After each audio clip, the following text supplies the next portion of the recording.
A very good morning to all of you. Welcome you all in class 12th economics.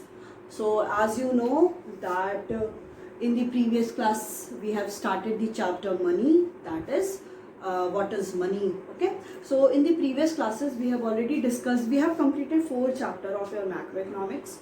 First one is introduction, second we have discussed the circular flow of income, third we have discussed the chapter that is national income and the related aggregates, and the fourth chapter that is measurement of income.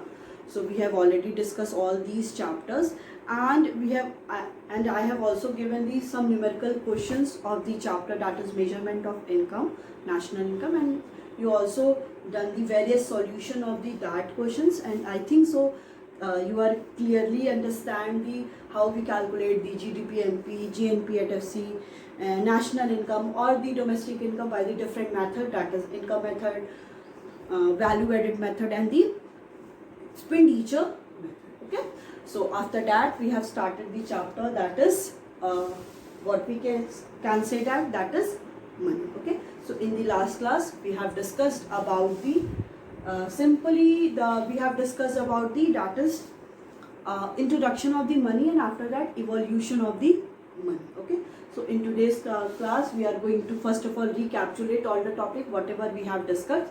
So we will discuss the meaning of the money, or the what are the different evolution of the money. We will discuss, recapitulate once again all that topic, and after that we will discuss the further. Okay, so let's get started.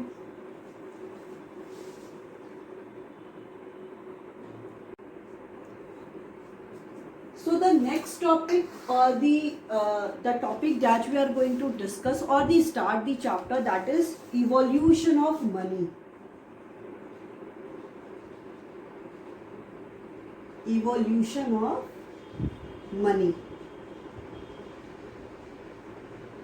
Money का origin और money जो term है उसका use करना हम लोगों ने कैसे स्टार्ट किया. ठीक है, so due to above limitation of the barter system, जैसे हम लोगों ने बार्टर सिस्टम के लिमिटेशन पढ़े, सर्च कॉस्ट हो गया, disutility of waiting, so these all are the some limitations of the barter system. So the exchange process tends to be highly inefficient. ठीक है, जो भी एक्सचेंज का प्रॉफिट्स प्रोसेस था, sorry, for the commodity for commodity, वो बहुत inefficient था, बहुत ज़्यादा प्रोडक्टिव नहीं था, और उससे गुड्स की प्रॉपर वैल्यू नहीं पता चली थी कि वो गुड्स कितने का है. ठीक है, so it was to overcome these difficulty that money was invented by the society. ठीक है, तो ये सारी डिफिकल्टी से ओवरकम करने के लिए सोसाइटी ने क्या किया, एक मनी को इंट्रोड्यूस किया due to increasing scale of industrialisation and commercialisation. Because of कि जैसे जैसे इकोनॉमी एडवांस हो रही थी, तो इनका जो भी इन्वेंशन है, इनका जो यूज़ है, इंडस्ट्रियलाइजेशन और कॉमर्शियलाइजेशन भी बहुत ज़्यादा इंक्रीज होता चला गया. मतलब हम लोग देख रहे हैं कि कॉमर्शियलाइजेशन हो रहा है, मतलब गुड्स प्रोड्यूस तो अपने सेल्फ सफिशिएंट के लिए जो भी फार्मर्स हैं, प्रोड्यूसर्स हैं, प्रोड्यूस करते हैं, and after that they sold out into the market. Market में सोल्ड कर देते हैं, इन रिटर्न उनको मनी मिल जाता है, फिर वो मनी का फिर से यूज़ करते हैं फॉर द प्रोडक्शन. इंडस्ट्रियलाइजेशन होने लगा. अब इंडस्ट्रियलाइजेशन कॉमर्शियलाइजेशन में तो हम लोग अब उस कमोडिटी फॉर कमोडिटी तो यूज़ नहीं कर सकते थे ना, तो इससे क्या थी, प्रॉपर वैल्यू नहीं पता चल रही थी. तो उसके लिए क्या हुआ कि सोसाइटी में एक मनी टर्म को इंट्रोड्यूस किया गया. So money has involve through different stages according to the growth of industrialization. Money में क्या है, money has evolve through different stages उसमें इवॉल्व हैं according to the growth of the industrialization. ठीक है, इंडस्ट्रियलाइजेशन की ग्रोथ के साथ. So money evolve with time as follow. Money क्या हुआ, टाइम के साथ उसका इवोल्यूशन होता चला गया. कैसे, सबसे पहला इसका था that is commodity money.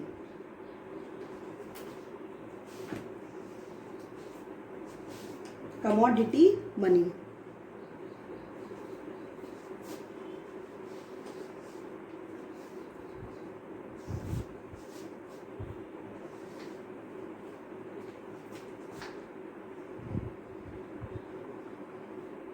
Commodity money is barter system ना, तो उससे कंफ्यूज नहीं होना है कि कमोडिटी मनी क्या है.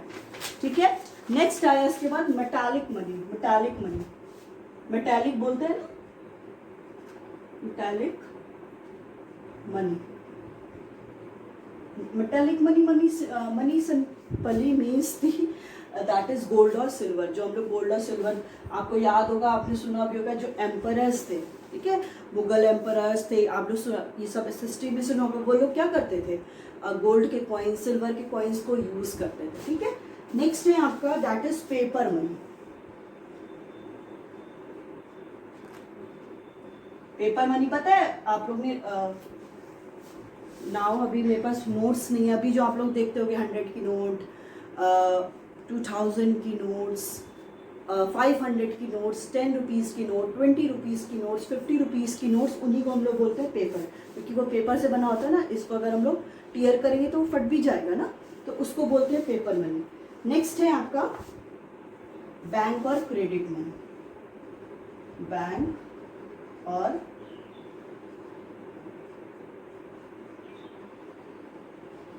Credit money.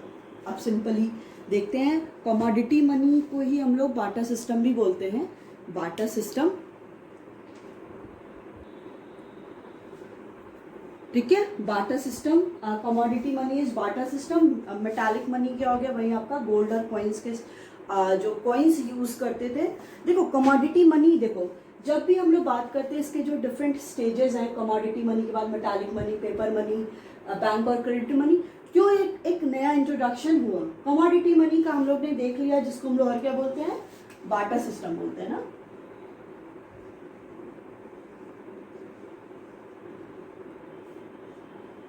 ठीक है, उस बाटा सिस्टम में क्या है, बाटा सिस्टम को देखेंगे कि इसके लिमिटेशंस थे, क्योंकि उसमें सर्च कॉस्ट लगता था, डिसयूटिलिटी ऑफ वेटिंग, और हमें उस पर्सन को ढूंढना पड़ता था जिसका नीड भी वही है जो मेरे पास गुड्स है, जो गुड्स हैं उनको मेरे को सर्च करना पड़ता था कि वो कौन सा इंडिविजुअल है जिसको मैं सोल्ड आउट कर सकती हूँ, इन रिटर्न वो गुड्स मुझे वो दे जो मुझे चाहिए, ठीक है। तो उसकी जगह पे क्या हुआ, मेटालिक मनी इंट्रोड्यूस हुआ।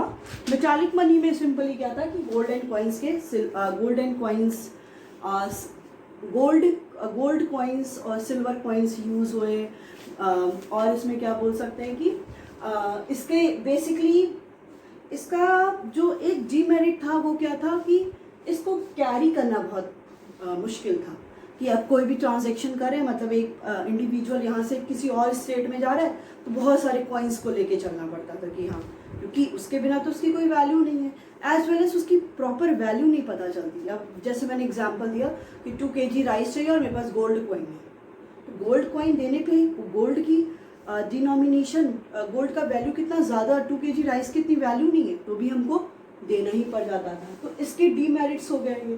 तो उसकी वजह से पेपर मनी यूज़ हुआ, मतलब इंट्रोड्यूस हुआ, नॉट यूज़ हुआ, इंट्रोड्यूस हुआ। पेपर मनी का क्या था कि हाँ, पेपर मनी यूज़ तो हो रहा था, बट पेपर मनी क्या था कि हम लोग को वो भी हैंडल करना पड़ता था कि अब कोई जा रहा है बाहर, मतलब फॉर एग्जांपल वाराणसी से वो मुंबई जा रहा है, तो उसको खूब सारे, अब शॉपिंग के लिए जा रहा है या कोई भी बिजनेस के लिए जा रहा है, तो उसको खूब सारे नोट्स लेके चलने पड़ते थे।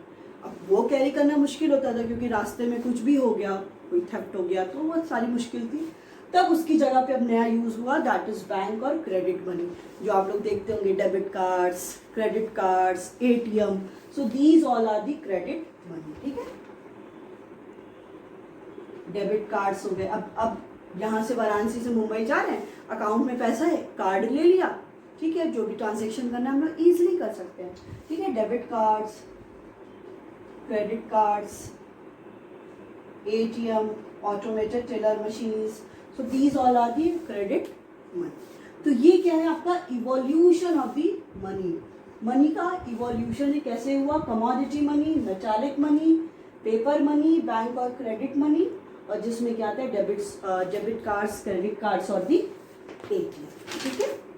सो ये हो गया आपका simply the evolution of the money. Next topic है that is meaning of the money. Money की मीनिंग क्या है, मतलब हम कैसे इसको एक्सप्लेन कर सकते हैं, क्या बोलेंगे कि किसको हम लोग मनी बोलेंगे। हम लोग बोलते रहे कि मनी ऐसे यूज़ होता है, मनी ऐसे करते हैं, इसका ट्रांजैक्शन ऐसे करेंगे, मीडियम ऑफ एक्सचेंज है, बट होता क्या है मनी, ठीक है, वो डिस्कस करते हैं।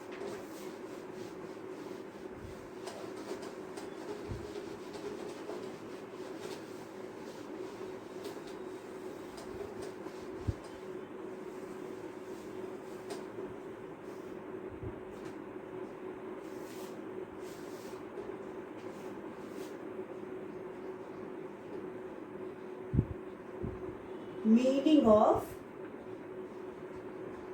मनी।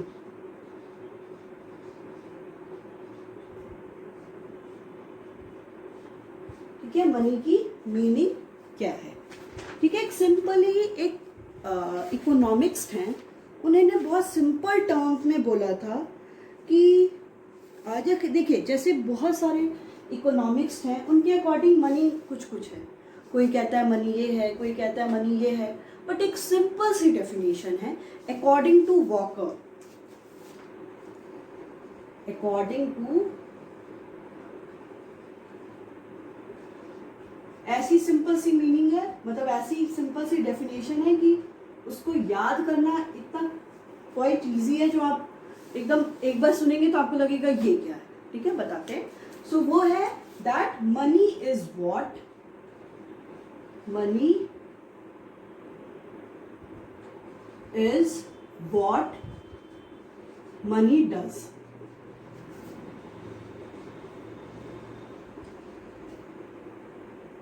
ठीक है, मनी क्या है, money is what money does. Money वो है जो मनी का काम करती है। ये कौन सी डेफिनेशन है भाई कि मनी वो है जैसे मैं वो हूं जो मेरा वो काम करती हूँ। तो अब डिपेंड किस पे करता है, दैट इज मनी डज। ये तो ठीक है कि मनी वही है जो मनी का काम करती है। अब पूरा मनी की डेफिनेशन किस पे डिपेंड हो गया कि क्या मनी करती है। ठीक है, तो अनदर जो है, अनदर इकोनॉमिक्स है, वो ये कहते हैं कि money is that who play the functions of the, who play the different functions of the money. So what are the different functions of money? So simply it is a medium of exchange, it is the unit of value, it is the standard of the deferred payment and the store of value. ठीक है, दूसरे एक economics थे, उन्होंने बोला कि money वो है जो मनी के डिफरेंट फंक्शंस को प्ले करती है, जो डिफरेंट फंक्शंस को फॉलो करती है।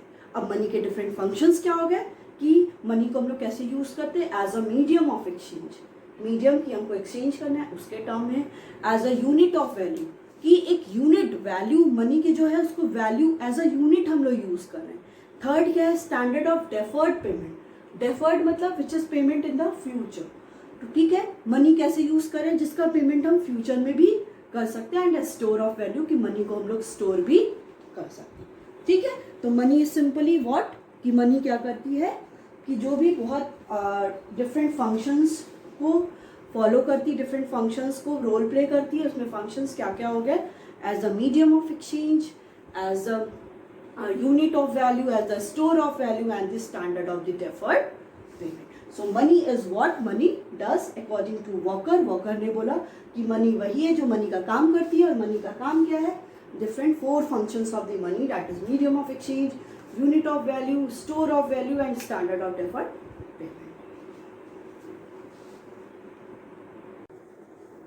Okay, so the next topic that we are going to discuss is, that is first of all we have already discussed, that is money. Money is what money does, as well as money is anything which is accepted as a medium of exchange. So the another definition of the money is, money is anything which is accepted as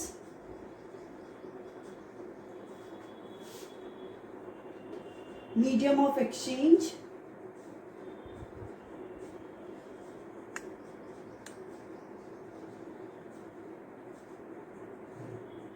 next one is as a unit of value,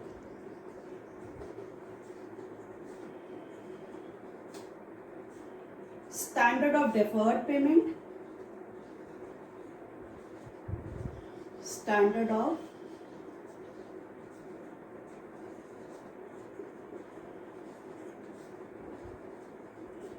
and last one is, it is store of value.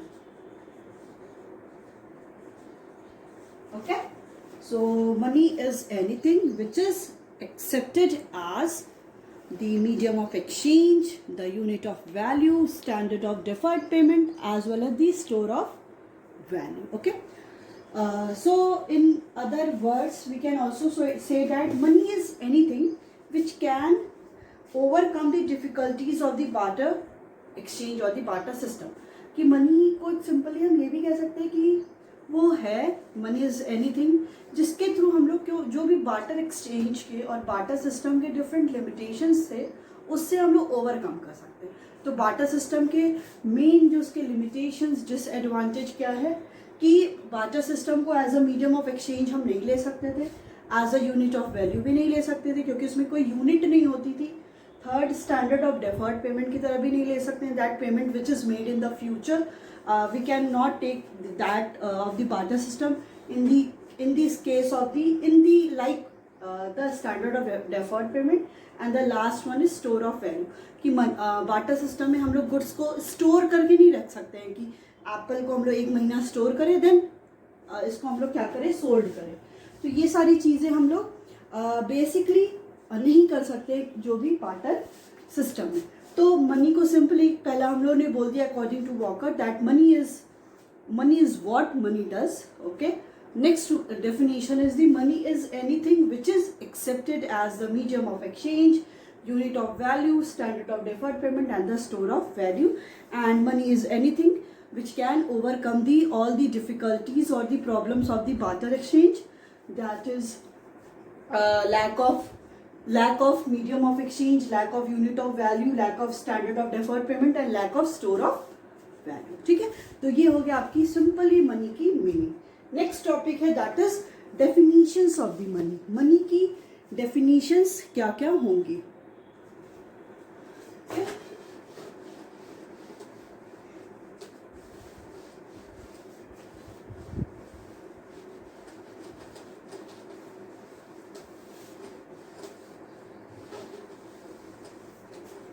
Okay.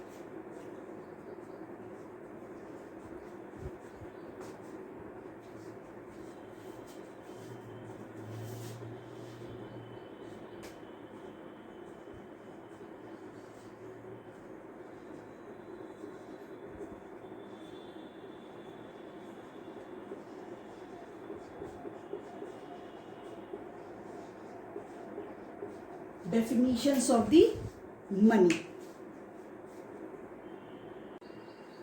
So the topic is, next topic is definition of the money. Okay. So definition of the money have been given differently on the basis of certain aspects like its function, legal approach, degree of moneyness. ठीक है. तो definition of money को हम लोग क्या कर सकते हैं, डिफरेंट एस्पेक्ट्स में हम लोग डिस्कस कर सकते हैं. ठीक है. तो सबसे पहला इसका जो डिफरेंट एस्पेक्ट है उसमें सबसे पहला एस्पेक्ट है that is legal definition of money. Legal definitions of money, different aspects.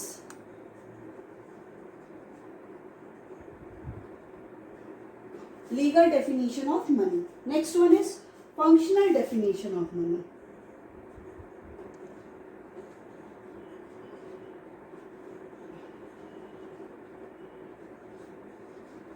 Functional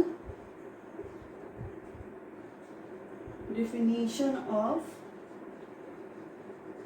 money. Right? Next one is narrow versus broad definition of money. Narrow versus broad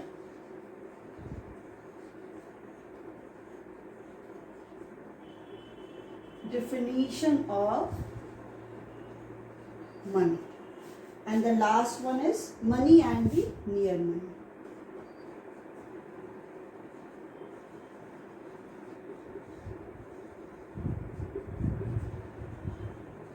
Money and near money. ठीक है. So these all are the definition of money, जिसको हम लोग कह सकते हैं कि money की डेफिनेशन को हम लोग डिफरेंट एस्पेक्ट्स में हम लोग एक्सप्लेन कर सकते हैं. ठीक है. तो ये किस पे डिपेंड करता है कि मनी का फंक्शन क्या है, उस पर भी उसके थ्रू भी हम लोग डिफाइन कर सकते हैं मनी को. फिर मनी का लीगल अप्रोच क्या है, मतलब किसको हम लोग क्या बोलेंगे कि इसको मनी बोलेंगे और इसको मनी नहीं बोलेंगे, फिर उसकी मनीनेस कितना उसमें क्वालिटीज़ हैं मनी की, उसके थ्रू हम लोग एक्सप्लेन कर सकते हैं, ठीक है। सो ये सारी डेफिनेशन जो भी legal definition, functional definition, narrow versus broad definition and the money and the near money, so one by one we will discuss it. So firstly we will deal with the that is legal definition of money. तो सबसे पहले हम लोग legal definition of money के साथ discuss करते हैं।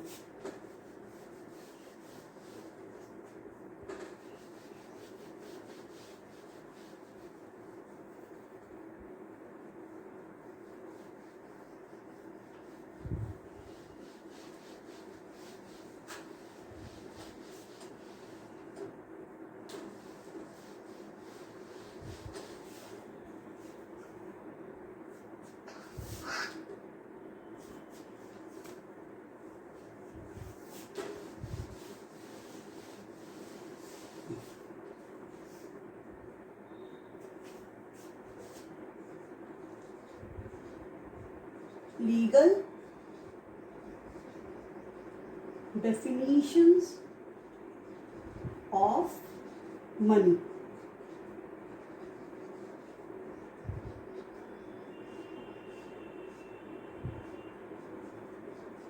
Okay, legal definition of money. Okay.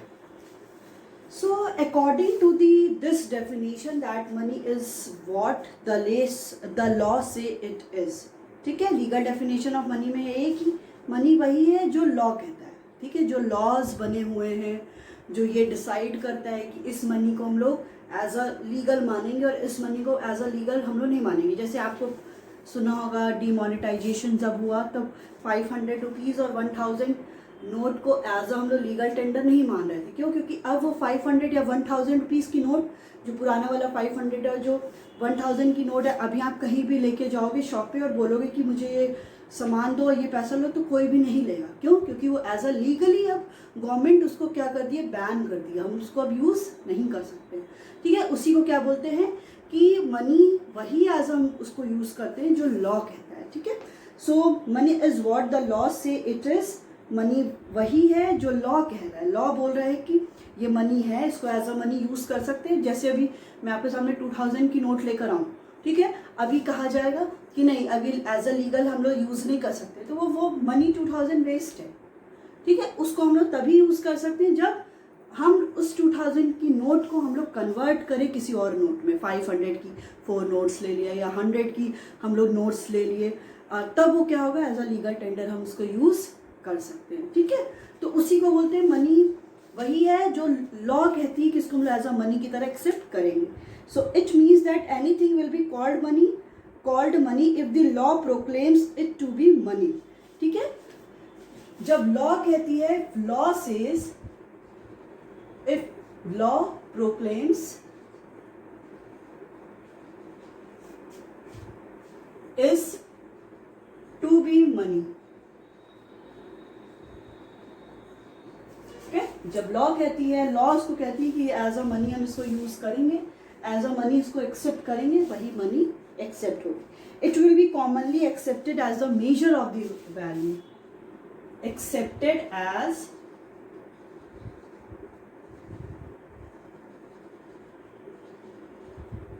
measure of value, okay.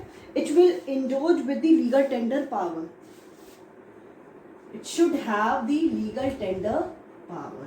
उस मनी के पास एक लीगल टेंडर, लीगल की तरह उस लीगली यूज करने की उसके पास पावर होनी चाहिए। उसी को ही हम लोग क्या कहते हैं, मनी कहते हैं। किसी भी ऐसे कोई, जैसे मैंने एग्जांपल दिया कि पुरानी वाली 500 की नोट्स लेकर आएंगे और हम लोग 2000 की नोट नई वाली लेकर आएंगे, तो 500 की कोई वैल्यू नहीं, बस गवर्नमेंट नहीं कहती है, लॉ नहीं कह रहा है कि इसको एज अ लीगल टेंडर हम इसको यूज़ कर सकते हैं, तो वो मनी क्या हो जाएगी, एक एज अ मनी हम एक्सेप्ट नहीं कर सकते हैं, ठीक है। लीगली अगर हम लीगल डेफिनेशन ऑफ मनी की देखते हैं तो money is what that the law से इट इज, मनी वही है जो लॉ कहती है कि मनी है। उसके लिए कौन सी condition, if law proclaim is to be money, law कह रही है कि इसको एज अ मनी हम यूज करेंगे, accepted as measure of value, वो वैल्यू को मेजर कर सकती है कि हम लोग 500 का सामान लेने जा रहे हैं तो उस वैल्यू को मेजर करिए कि हाँ ये जो गुड्स हम लोग लेकर आए वो 500 रुपीज़ का ही है। नेक्स्ट उसके पास एक पावर होनी चाहिए, एज अ लीगली हम उसको यूज़ करने की। ठीक है, तो लीगल डेफिनेशन में यही हो गया कि money is what the law से इट इज। ठीक है, फिर इसको हम लोग क्या करते हैं, according to this aspects money is of two kinds. ठीक है, अब इसके आस्पेक्ट के अकॉर्डिंग मनी के टू काइंड्स होते हैं। क्या क्या काइंड्स होते हैं देखते हैं।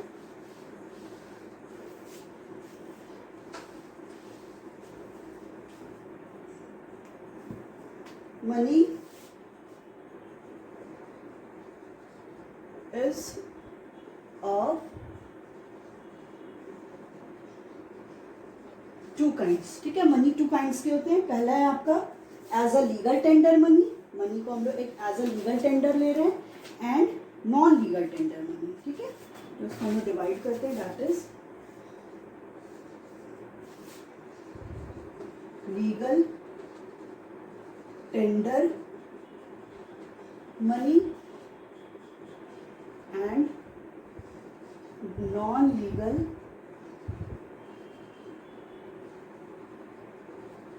Tender money. ठीक है, तो लीगल डेफिनेशन के अकॉर्डिंग मनी के टू काइंड्स होते हैं, जिसमें पहला आपका legal tender money and the second one is non legal tender money. So first of all we will discuss with the legal tender money, कि हम लोग लीगल टेंडर मनी को डिस्कस करते हैं।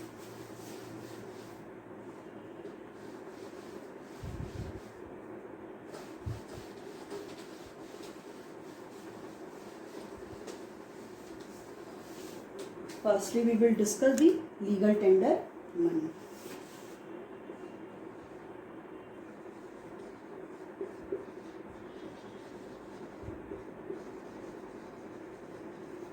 Okay. So legal tender money, it means money defined under the law of land. मतलब law of land मतलब law of the country, country के अंदर ही वो मनी क्या होना चाहिए, इंक्लूड होना चाहिए। It is endowed with the legal tender power, मतलब वही कि उसके पास पावर होनी चाहिए that they can discharge the debt. हमने जो भी एज अ डेट लोन लिया है उस मनी में इतना पावर होना चाहिए कि वो डेट को, जो डेट मतलब DBT, जो भी हमने कोई लोन लिया है उसको वो फुलफिल, उसको पे ऑफ कर सके। A creditor who refuses it is not legal entitled to receive anything else in payment of existing debt from the debtor. ठीक है, जो भी क्रेडिटर है वो रिफ्यूज कर देता है कि इज नॉट लीगली इंटाइटल। अब 500 की और 1000 की नोट पुरानी लेके जाएंगे, अगर वो रिफ्यूज कर दे रहा है कि वो नहीं लेगा, so entitle to receive anything else in payment of existing debt from the debtor, कि जो भी एग्जिस्टिंग डेट है फ्रॉम द डेटर वो अगर उसको एक्सेप्ट नहीं करता है तो वो, इसका क्या मतलब है, वो लीगल टेंडर मनी नहीं है। मतलब जो उस मनी की इतनी पावर होनी चाहिए दैट कि हम लोग जो भी लीगली या डेट ले रहे हैं उसको हम लोग फुलफिल कर सके। और लीगल टेंडर मनी को हम लोग और क्या बोलते हैं, फाइट मनी कहते हैं, फियाट मनी कहते हैं, because it serve as the money on the order of the government. Because इसको हम लोग एज अ मनी, इसको हम लोग मनी लेते हैं, money as a order of the government, क्योंकि ये गवर्नमेंट का ऑर्डर है कि एज अ मनी हम लोग इसको यूज करें। ठीक है, इसको हम लोग बोलते हैं लीगल टेंडर